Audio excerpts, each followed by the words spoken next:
আজকে আমি আপনাদের জন্য নিয়ে চলে এলাম খুবই সহজভাবে দুর্দান্ত টেস্টের ব্রেকফাস্ট রেসিপি। চাইলে এইভাবে বানিয়ে বাচ্চাদের স্কুল টিফিনেও দিতে পারেন, দেখবেন খুবই ভালো লাগবে। আসসালামু আলাইকুম বন্ধুরা, কিচেন বাঙালিয়ানা চ্যানেলে আপনাদের সবাইকে স্বাগত জানাই।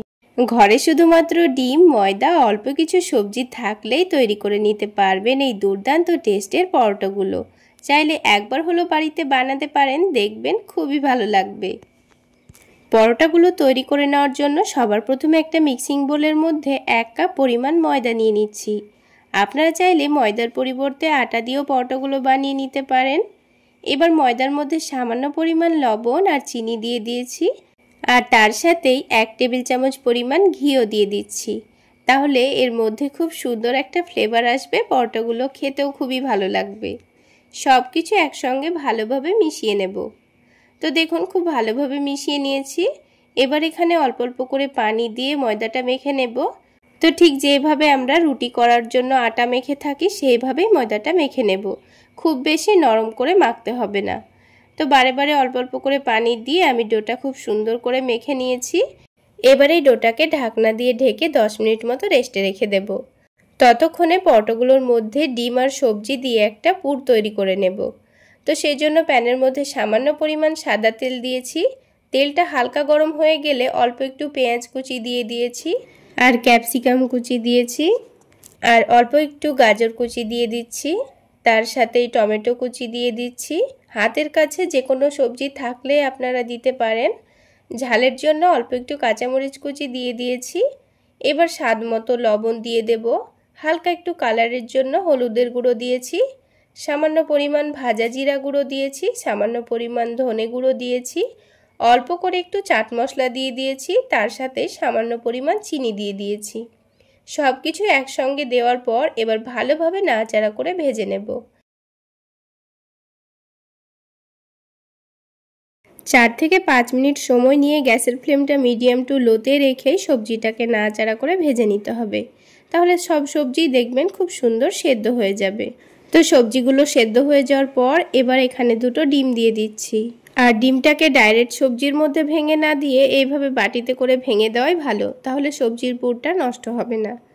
তো 2টো ডিম ভেঙে দেওয়ার পর এবার অনবরত নাড়াচাড়া করে নেব যতক্ষণ না পর্যন্ত ডিমটা ভালোভাবে ভাজা হয়ে যাচ্ছে। তো গ্যাসের ফ্লেমটা লোতে রেখে কিছুক্ষণ সময় নিয়ে ডিমটাকে ভালোভাবে ভেজে নেব, যেন ডিমের কাঁচা ভাবটা পুরোপুরি চলে যায় আর ডিমটাও খুব সুন্দর ভাজা হয়ে যায়। তো কিছুক্ষণ সময় নিয়ে ভেজে নেওয়ার পর দেখুন সবজিটা কিন্তু খুব সুন্দর সেদ্ধও হয়ে গেছে আর ডিমটাও খুব সুন্দর ভাজা হয়ে গেছে। এবার এটাকে নামিয়ে এক সাইডে রেখে দেব। তো সবজির পুরটা ঠান্ডা হতে থাক। এবার এইদিকে আমি আপনাদের পরোটাগুলো তৈরি করে দেখিয়ে দিচ্ছি। তো ডোটা এদিকে 10 মিনিট মতো হয়ে গেছে। তো আবার ওই ডোটাকে খুব ভালো করে মেখে নিচ্ছি। একটু ভালো করে মেখে নিলেই দেখবেন ডোটা আগের থেকে অনেকটাই সফট হয়ে গেছে। তো দেখুন ডোটা কিন্তু খুব সুন্দর সফট হয়ে গেছে। এবার এই ডোটা থেকে কয়েকটা লেচি কেটে নিচ্ছি। তো আমি যেহেতু মিডিয়াম সাইজের পরোটাগুলো তৈরি করব, তাই এখানে 4টা মতো লেচি কেটে নিয়েছি। তো একটা করে লেচি নিয়ে খুব সুন্দর করে লই তৈরি করে নেব। সবগুলো লই তৈরি করা হয়ে গেলে এবার আমি আপনাদের পরোটাগুলো তৈরি করে দেখিয়ে দিচ্ছি। তো বোর্ডের উপর অল্প করে একটু ময়দা ছড়িয়ে দিয়েছি, আর ময়দা দিয়েই কিন্তু পরোটাটা বেলে নিচ্ছি। চাইলে আপনারা তেল দিয়েও বেলে নিতে পারেন। আর এই পরোটাটা একটু মোটা করে বেলে নেব, খুব বেশি পাতলা করে বেলবো না। আপনাদের দেখিয়ে দিচ্ছি দেখুন। তো 4টে পরোটায় প্রথমে বেলে রেডি করে রাখতে হবে।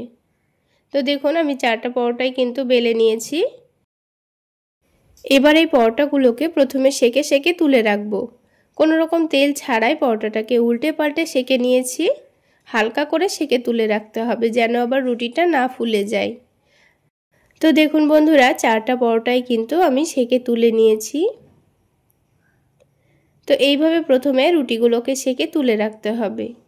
তো এবার আমি আপনাদের পরোটাগুলো তৈরি করে দেখিয়ে দিচ্ছি। তো আজকের পরোটা আমি আপনাদের একটু অন্যরকমভাবে তৈরি করে দেখাবো। আর বন্ধুরা পরোটাগুলো তৈরি করার আগে এরকম অল্প করে একটু ময়দা পানি দিয়ে গুলে নিতে হবে, যেন পরোটাটা আমি ভাজ করব তখন খুব সুন্দরভাবে সেট হয়ে যায়। তো ময়দার ব্যাটারটাকে রুটির চারিদিকে গোল করে ছড়িয়ে দিচ্ছি। তো এই ময়দার ব্যাটারটা রুটির ধারের অংশটাতে শুধু লাগিয়ে দিতে হবে, আর মধ্যের জায়গাটায় একটু বেশি পরিমাণে টমেটো সস লাগিয়ে দিচ্ছি। একটু বেশি করে টমেটো সস লাগিয়ে দিলে দেখবেন বাচ্চারা কিন্তু খুবই পছন্দ করবে। তো দেখুন সস লাগিয়ে দেওয়া হয়ে গেছে। এবার যে সবজির পুরটা আমি রেডি করে রেখেছিলাম সেটা অল্প অল্প করে নিয়ে রুটির এক সাইডে একটু ভালো করে দিয়ে দেব।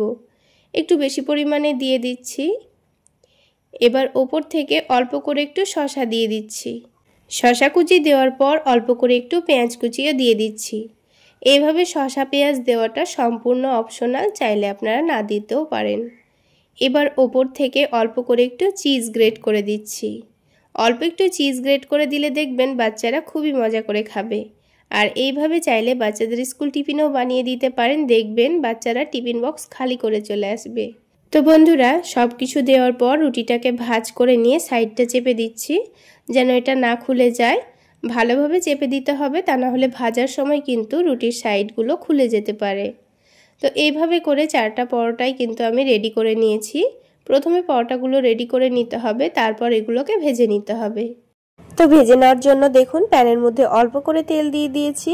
আর এই পরোটাগুলো ভাজতে কিন্তু খুব বেশি তেলেরও প্রয়োজন হয় না। আর আপনারা যদি আরও একটু টেস্টিভাবে পরোটাটা বানাতে চাচ্ছেন তাহলে ঘি অথবা বাটার দিয়েও ভেজে নিতে পারেন।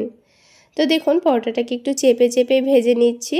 একটু চেপে চেপে সাইডগুলো ভেজে নিলে দেখবেন পুরো দিকটাই কিন্তু খুব সুন্দর ক্রিস্পিভাবে ভাজা হয়ে যাচ্ছে।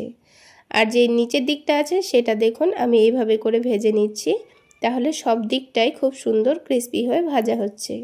আর গ্যাসের ফ্লেমটা মিডিয়াম টু লোতে রেখে কিন্তু পরোটাটা ভেজে নিচ্ছি। তো দেখুন বন্ধুরা একটা পরোটা কিন্তু আমাদের তৈরি করা হয়ে গেল। ঠিক একইভাবে কিন্তু আমি আপনাদের আরও একটি পরোটা ভেজে দেখিয়ে দিচ্ছি। তাহলে বন্ধুরা আজকের এই নতুন পদ্ধতিতে পরোটা রেসিপি আপনাদের কেমন লাগলো অবশ্যই কমেন্ট সেকশানে জানাবেন। আর ভালো লাগলে একটা লাইক শেয়ার করে দেবেন। আর আমার এই সহজ রেসিপিগুলো যদি ইউটিউব চ্যানেল থেকে দেখে থাকেন চ্যানেলটি সাবস্ক্রাইব করে দেবেন।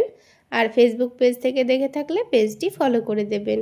তো দেখুন বন্ধুরা আরও একটি পরোটা কিন্তু আমাদের ভাজা হয়ে গেল। ঠিক একইভাবে আমি আরও দুটো পরোটা ভেজে নেব। আর বন্ধুরা অবশ্যই গ্যাসের ফ্লেমটা মিডিয়াম টু লোতে রেখে একটু সময় নিয়ে ভেজে নেওয়ার চেষ্টা করবেন, তাহলে দেখবেন পরোটাগুলো ওপর থেকে অনেকটাই ক্রিস্পি হবে আর খেতেও ভালো লাগবে। তা না হলে পরোটার ওপরটা কিন্তু পুড়ে যেতে পারে। এবার একটা পরোটা আমি আপনাদের ভেঙে ভেতরটা দেখিয়ে দিচ্ছি দেখুন।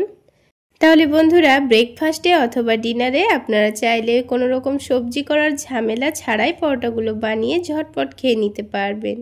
এইভাবে বানিয়ে একবার দেখবেন দারুণ লাগবে।